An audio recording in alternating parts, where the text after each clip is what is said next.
hands align. In red and white they always shine. With every pass it feels divine. Arsenal's on my mind. From hybrid days to Emirates grand, each match a symphony perfectly planned. With every goal we take our stand. Arsenal's on my mind.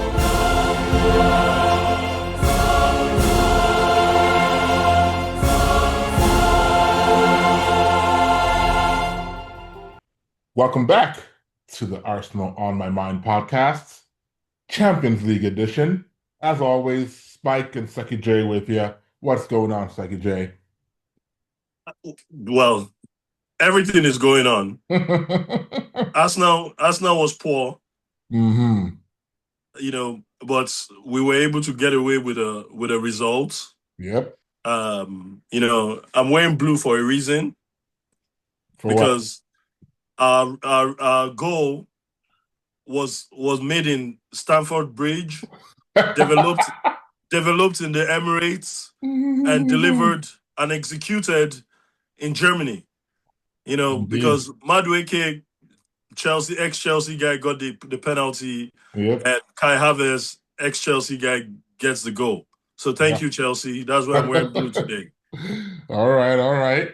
I mean, this is what this is not I want to go too deep into how I feel about the game, but I will say this. This has been my worry about, grinding out those Premier League results, right? Because they have to turn around and step it up when, in a Champions League, in a FA Cup, because those ones, you can't grind them out as well because there's people are still coming to the win because it's a knockout, Mm-hmm.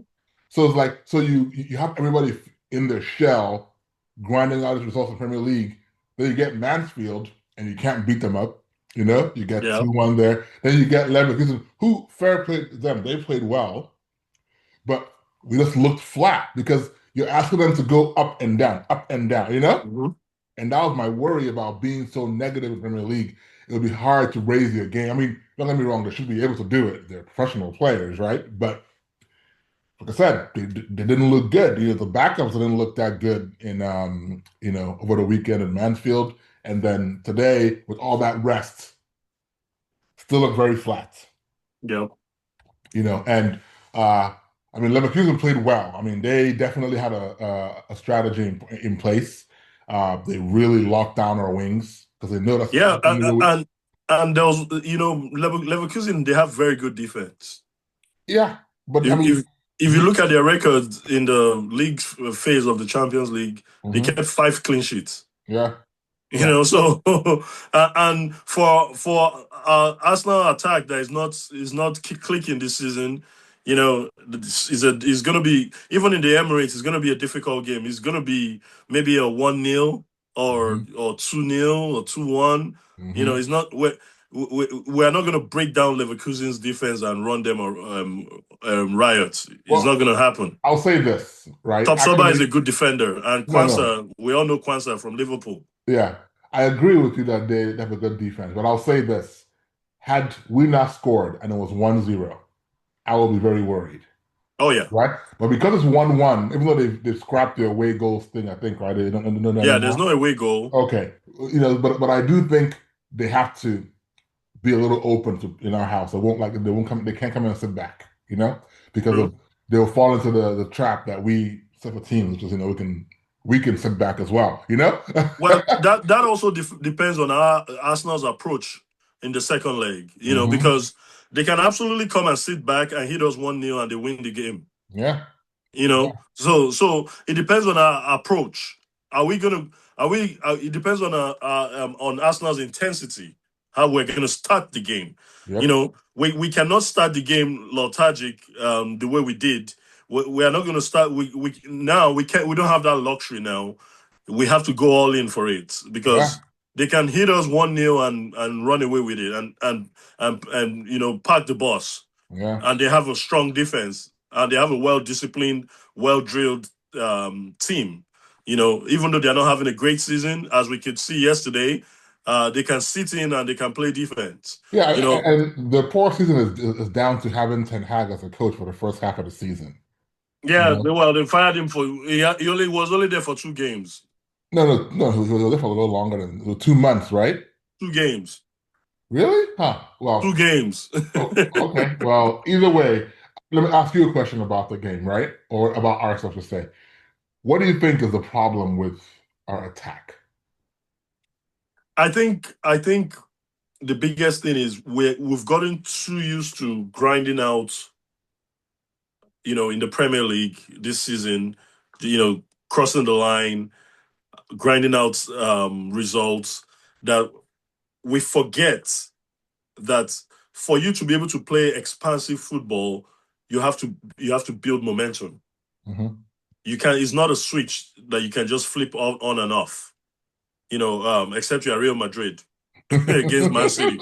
You know, so for us, and it also depends on the messaging from the Hmm. manager. If the messaging the past 2 months has just been go out there, grind it out, get results, it doesn't matter how you do it. Well, in the Champions League, the teams like play a little bit more open, Hmm. so we have to learn that flow, Right.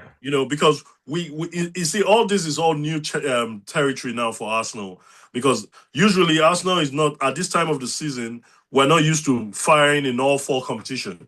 True. True. We're not used to, being, is a different kind of management now also for the coach and the players too, because now they have to know when to kind of up their game, go up a notch, and when to kind of tone it down. Right. Big teams like Real Madrid, Bayern Munich, they already have that institutional know-how, so they know when to kind of flip it on, and when to kind of, is they know what time of the season where it's okay to dip in form a little bit, you know because like yesterday, just watching that Bayern Munich game, if we meet those guys in the finals, those guys are going to rip us apart. Well, Because this I was time. scared the way I Hmm. watched them play. The speed, the intensity, then they have a superstar in Olise, who is Hmm. just basically has just realized that he's one of the best players on the planet. You know, Do you know what team scared me more than Bayern Munich? who? PSG. Well, PSG. Funny thing, I'm more scared of Bayern Munich than PSG. Well, PSG, look we at can get history. them. Look at the history of us playing both teams, right? We've never beat PSG recently, or at least beaten Bayern. I'd rather play Bayern again. At least we have some, as you say, memory of beating them. But PSG, Well, we have this terrible memories of playing we're them. not even there yet. We still have Bayer Leverkusen to deal with. We still You have see, Bodo Glimt to deal with if we get past Bayer you Leverkusen. see. So for our attack, I mean, it's obvious that Saka has dropped form. Right? Saka is not having a good season. Hmm. We've been giving him a pass because He gets double he teamed. Hmm. because he gets double team, and because he's basically carried us all this season. Yep. But I mean, Saka is having an equally poor season as Odegaard is having. I would You know, say poorer than Odegaard has injuries to say is keeping him out, you exactly, know? exactly. So I really don't know what the team needs to do for our attack because our attack is atrocious. Our attack doesn't look good. Hmm. I don't know if we need to make some changes. I don't know what is going on, but our attack is letting us down so far this season. Our midfield and our defense are doing their job, but our Hmm. attack is letting us down. And if the flip side, in a few days' time in Emirates Stadium, we cannot go with that kind of intensity and disjointed attack Hmm. against Leverkusen, because that game is going to be win or go home. Absolutely. No, I agree with you. And to answer my question, and your answer makes a lot of sense as well. I think our biggest problem is we only attack through the wings, right? And it's become predictable, Mhm. you know.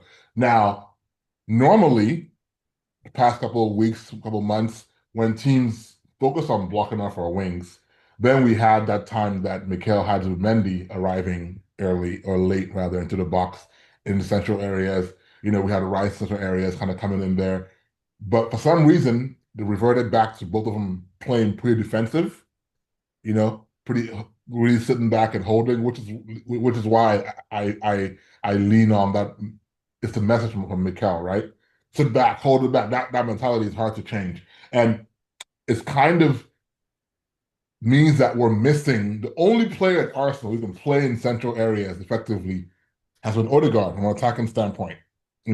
Poor form or not, he'll be there. And and just to confirm what I was thinking, right? I pulled up the heat map for Eze yesterday, right? And yeah, I mean he had maybe about a third of his time was spent in the middle. The other 2/3 was spent predominantly on the left-hand side of the middle, right? And on the right side of defense, which is really weird, right? But like we're not being able to have anybody in the middle to pull players to them to open up those wings. I mean, Saka had a poor game, his poorest game I've seen him play probably since he broke into the team, right? And kudos to Miguel for pulling around the game, big call to have him subbed out. But the thing is, like, with him and Martinelli, at least Martinelli wasn't losing the ball, right? He would run, get blocked, and he was able to turn around and pass it backwards, which was terrible, but he didn't lose the ball. But Saka, the kind of player he is, he kept trying to force the issue and losing the ball multiple times, But like the wings were locked up tight. And Timber didn't overlap enough like he normally does until later in the game. And I've told you how I feel about Hincapié and overlapping. Is getting better, but he didn't know Calafiori, right? So once you lock those wings, every time there was three defenders, like just 3, 4 blocking off the wing. And there was no impact in the middle, whether that's because Eze didn't play well, or because Rice and Mendy sat too deep, whatever, or because maybe, Gyökeres doesn't drop deep either. He plays really far up. So I think our issue right now is twofold. Our attack looks poor. Yes, Saka is off form. Yes, you can say all that. Trossard is off form as well. Let's not forget that. Ideally, he would have played this game if he was in better form, I think. But we're missing Odegaard. And while Eze's game has improved, I think we need to go back to that Havertz experiment if Odegaard is still injured and play Havertz on the 10, And third of all, and biggest of all, like my point again, is if we're trying to go beat a team up, it has to be Calafiori. And I'll also add that maybe we should try one pivot instead of 2. One anchor in the midfield. Yeah, if we're chasing a game, it makes sense. But I think Mikel wants those 2 to prevent conceding, Yeah, but we've been conceding. Exactly. You see, so switch it up. Mm-hmm. Play either Rice or Zubimendi as the anchor. I would like to see Odegaard and Havertz in the middle, or Havertz and Eze. So in the middle. So that way, if the wings are being packed up, there's a threat coming from the middle. Yep. That's. I mean, he needs to do something. He needs to do something, and I think this would be a good segue into players' rating. Absolutely. Yeah. You start. Okay. So, my ratings are pretty boring across the board because it was a pretty dour game. I gave the back 4 and Raya to the back 5 all 6s. Right? They didn't do anything. I gotta say that kid, whatever his name is, that striker they have, that big 19-year-old. That boy is strong. He gave Saliba and Gabriel a tough time. Oh yeah. Now he didn't get the best of them per se, but he gave him a tough time. They were, and he's skillful for his size. For his size, yes. And it's funny because whenever I see players like that, Ryan on Bournemouth, the kid on Newcastle, what's his name? What's Ahmed? No. The one that scored that amazing goal against Osula, right? When I see those kind of players, right, I get jealous because it's been a while we've had those at Arsenal. That was our thing under Wenger, was to unearth those diamonds in the rough. But now, we have our academy producing like Dalman and Waneri, but it's not the same as buying a diamond in the rough, We haven't done it in so long. So we have it in Mosquera, but continue. Well, but attacking, I guess Mosquera, But he was playing in Spain for a pretty popular team, so he wasn't that under the radar. I mean, to us English fans, sure. But my point is, anyways, the kid played well, gave him a tough time. They knew they were in a battle that game, but they played okay. So all sixes. Midfield, all sixes. Rice, Zubimendi, Eze, all six. Eze didn't have a bad game. I need him to operate more in the middle. I need Rice and Zubimendi to really work. Zubimendi, I could have given him a lower score. He didn't do anything in the game, and that bothers me. Rice, you can always see he tries. All sixes. Then up front, Gyökeres 6, Martinelli 6, Saka 5. Right, because the poorest game in a long time. Off the bench, Havertz gets a 6, played well, got a goal, but he didn't do much before he got the goal. And Madueke was my man of the match at 7. I mean, came on and immediately the difference between him and Saka is that everyone knows Saka wants to cut him on his left foot. You see, with Madueke, he can go both ways. Mm-hmm. And he's willing to run at you like at full speed. And that's how we got the goal. And that's how we got, and once he came in the game changed. And then it's Saka do that. Is it safe to say Saka has lost the pace a yard? Maybe now he's overthinking things. I don't think he's not old. He hasn't lost a yard. But it's funny, I saw a very crazy graphic that someone put up online this morning about England's young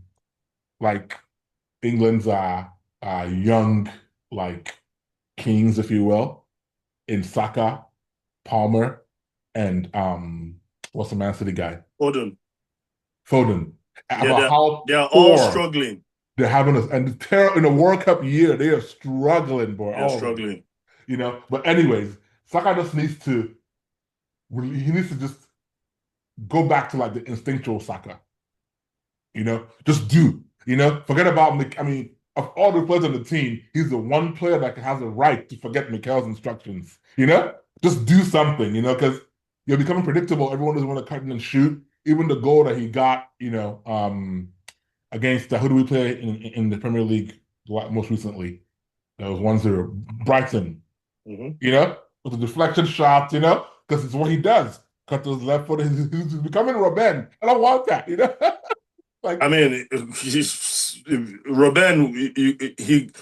Robben was hard to stop. Know where Robben is going. He's not becoming Robben. If he was becoming Robben, I'll take that. He's not becoming Robben. Well, what was your rating for after he turned 30? What's your rating for the coach?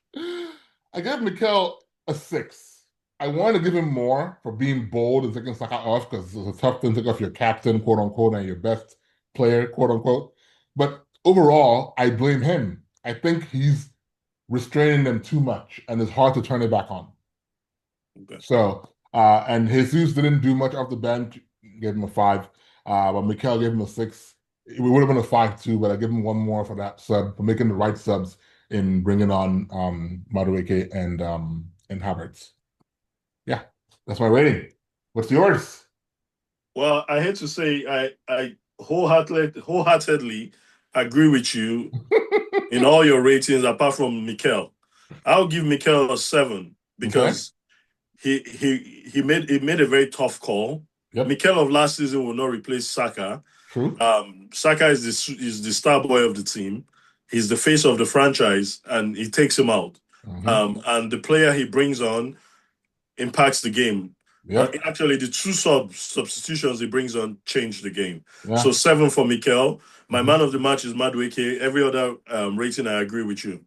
Okay. Fair enough. That's easy enough. So our next game is on the weekend against Everton. They're not going to be easy these days. They're in really good form. Well, we are home, right? We are home. I expect 3-0. My point is they can get a point off us because they're in good form. Well, no, they're not getting no point off us. If we can't beat Everton at home in the Emirates, then we don't deserve to win the league. No, I agree. Of course, 3-0. I'm just saying. Yeah, 3-0. I predict a 2-0 for this one. 3-0 for me. 2-0 for this one. But Gyökeres 2 goals, Saka 1 goal. Oh, interesting. So you would start Saka this weekend. That's a point of fans are debating that. No, I'll start Madueke. Saka will come on and score because send a message to Saka, right? Yep. Got to do better. But We'll see how ruthless Mikel really is. The sub was ruthless. Benching him would show he's gone up a level in his ruthlessness. Yeah. Like he'll play, but he ain't gonna start. Madueke deserves it at this point. Scored a banger against against in the FA Cup. Then played well. Got a penalty. Yeah. Yeah. Will you start Gyökeres or Kai? Actually, I might start Kai as well. I might just. I mean, the thing is, either one is fine. I don't really have a real strong feeling either. I think maybe start Kai just because, he gives us more other than just goal scoring threats. Mm-hmm. And the game is important and there's a more attacking. Interestingly, Kai is a more attacking start. Because he can create his own as well as score what's given to him. Gyökeres got to get it given to him. Yeah. But he's really improved recently, Gyökeres. So maybe he doesn't deserve to not play. Will you start Martinelli or Trossard? Ugh, man. Trossard, I'm sorry. Even out of form, I like him better than Martinelli at this point. Yeah, I don't Actually, what I would do is I will start Havertz for Eze and start and leave Gyökeres to start as well. Up front. Yeah, and then Madueke and yes. So anyways, good prediction. Hopefully we got a win in that game and keep the pressure on City who play after us. But until then, guys. Share, like, subscribe. Keep Arsenal in your mind. Absolutely. Later.